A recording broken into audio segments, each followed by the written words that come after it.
ఎక్కడుంటారండి అంతటి మహాజ్ఞాని? మధ్యాహ్నం 12 అయ్యేటప్పటికే ఆశ్రమంలో గంట కొట్టేవారు.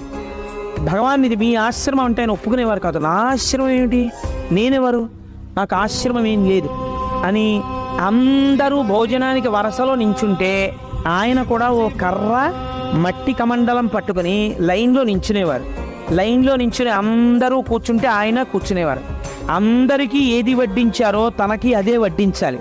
ఒక లడ్డు ఎక్కువ తీసుకొచ్చి వడ్డిస్తే ఇదే వద్దని చెప్పాను. అంతట తినేది పరబ్రహ్మమే, ఈ పెద్దరికాలు నాకొద్దు, మీరు అందరికీ సమానంగా పెట్టండి అని చెప్పి తినేవారు కాదు. ఏదైనా అందరూ ఏది తిన్నారో తాను తినాలని నా అన్న మాట ఆయన వాడేవారు కాదు.